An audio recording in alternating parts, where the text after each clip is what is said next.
It is my special honor this evening to share some Hanukkah greetings with our community, a most distinguished leader and public servant, a proud member of the Jewish community, and a United States Senator, Senator John Ossoff, who represents the great state of Georgia.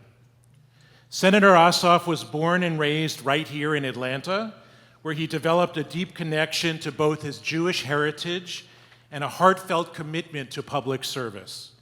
He became bar mitzvah right here at our temple on this bima a number of years ago, and I thought it would be fun if we took the Torah out and let him redo his Torah portion tonight.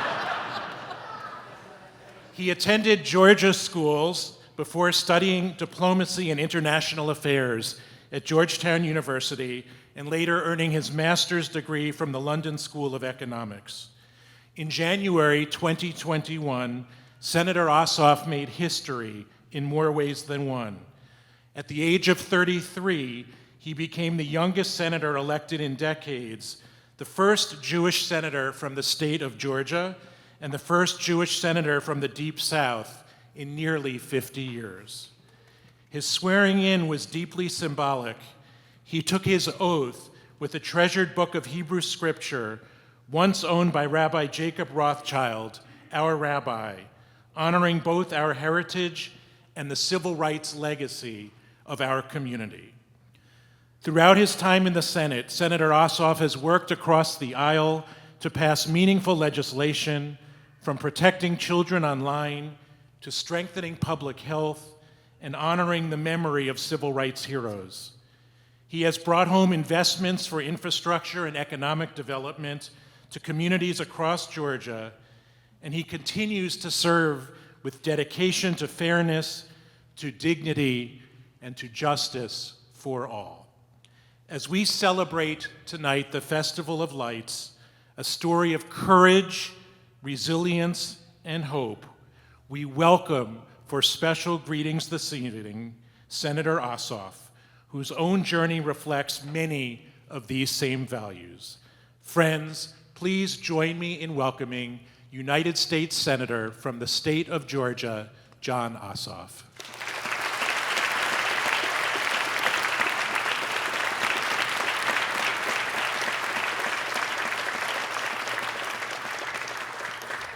Shabbat Shalom.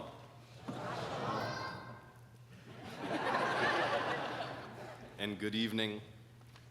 Happy Hanukkah. What a pleasure to be with you. What an honor to be back here. I hope you all will forgive my voice. The holiday season and winter time are more festive with toddlers in daycare. I brought some water to hydrate adequately. Rabbi Berg, I'm so honored by this invitation to join you on such a special evening for such a special Shabbat service. And I have to say that the most challenging public speaking engagement of my life remains 25 years ago, standing right there in front of a crowd much like this one. I want to thank as well Rabbis Medwin, Lapidus, Tesler, and Rao, President Belkin, Cantor Schur, this wonderful choir and band. Thank you for accompanying the service with wonderful music. Give them a round of applause. They work very hard. And Rabbi Berg, I want to note in particular my gratitude for your service, not just to the temple and the state of Georgia, but the nation and the world through your consistent interfaith leadership, the work that you do all over the world to bring faith communities together in mutual compassion and respect. It's a pleasure to be your friend. Thank you.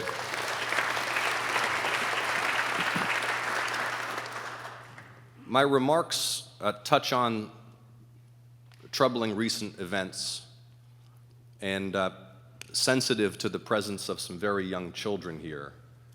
I will try to traverse this with as much sensitivity as I can for their innocence.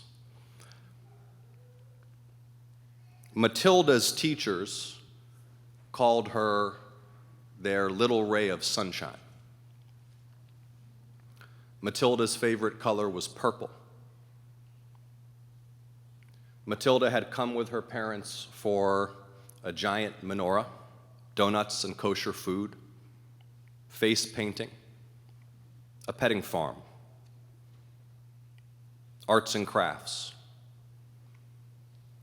Matilda was 10 years old when her life ended last weekend at Bondi Beach Playground. Her nickname was Matilda B. Matilda B. And the mourners at her funeral wore bumblebee stickers and carried bumblebee balloons. She was her parents' firstborn child in Australia. They'd named her Matilda to honor their new sanctuary after Australia's famous national song. They were immigrants from Odessa, Ukraine. And as many of you know, it would not surprise me if many of you have ancestry tracing to Odessa, Ukraine, or nearby. Odessa was a center of Jewish civilization for many centuries until most of its Jewish inhabitants perished in the Holocaust. And 87 years ago in Odessa was born a little boy named Alex Kleitman. Alex was very young, 3 or 4 years old in 1941, when Hitler launched Operation Barbarossa and invaded the USSR. Many of the Jews in and around Odessa wound up in camps, including Alex's mother. He became a refugee in the remote interior of the Soviet Union, where he struggled to survive before returning to Ukraine, this time to the city of Lviv, after the war. And he tried to leave Ukraine while Ukraine was under Soviet domination. He became a refusnik, one of those Jews denied emigration to Israel by the Soviet authorities and subsequently harassed and targeted by the Soviet government. But he was finally able to escape after the fall of the USSR, and like Matilda's parents, also Ukrainian, Alex chose to immigrate to Australia with his wife, Larissa, herself the daughter of Holocaust survivors. And at 87 years old, Alex too was lost last weekend while shielding Larissa on Bondi Beach. Chabad of Bondi called it Hanukkah by the Sea and promoted it as a celebration of Jewish life. And the main event was a public menorah lighting. And the menorah, the Hanukkah, the Hanukkah lights, are meant, once kindled, to be displayed in public, according to Talmud. If you'll forgive me, Rabbi. The rabbis debate extensively, and in a kind of extended and extensive manner familiar to many of us from debates perhaps in our own families, the rules and regulations of kindling the Hanukkah lights. They resolve conflicting schools of thought, whether one should begin with 8 lights and then count down to 1, or begin with 1 and then build up to 8, whether bird fat oil or cottonseed oil or castor oil are acceptable, whether you can wrap the wick around a nut or merely float the wick on a nut in the oil with the help of a nut or none of the above. Who is liable in the event a storekeeper's Hanukkah lamp inadvertently ignites a parcel of flax borne by a passing camel? I will leave it to Rabbi Berg to inform us of the final decisions from the 7th century on those subjects. But amongst those Talmudic debates was where to display the Hanukkah lights. And the answer, they affirmed some 1,500 years ago, is that we should place them at our front door, and not just at our front door, but on the outside, or if we live in the upper story, in a window facing the street. And there's more. The lights are not just to be displayed to the public outside the front door on the outside or in a street-facing window, but also during the time of highest visibility from the street, so from sunset until foot traffic in the market ceases.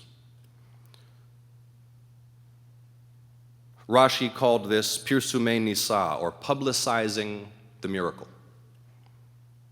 Because it's not just about reminding ourselves and our families of the history of the Maccabean revolt and the miracle of the oil. It's also about reminding the rest of the world of this story of Jewish resilience and survival.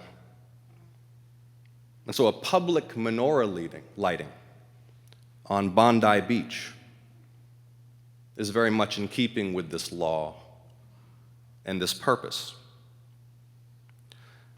Now, in Talmud, the rabbis also note an exception, and they discussed it as if it were a long-standing and well-known exception passed down from sages through oral tradition. And that exception is that in times of danger, the lights need not be kindled in public sight. The exact quote is, "In a time of danger, when the Gentiles issued decrees to prohibit kindling lights, he places it on the table, and that is sufficient to fulfill his obligation." Thousands of years of persecution echo through these stories. Hanukkah, celebrating victory over the anti-Semitic Seleucid Empire, which defiled the temple and prohibited Jewish traditions.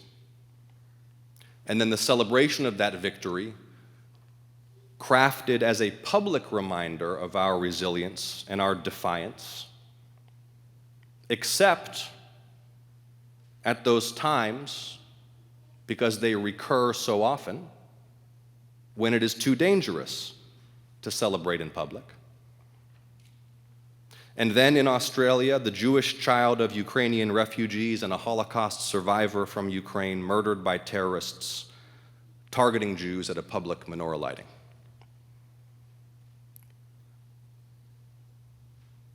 We can imagine the terror those families felt,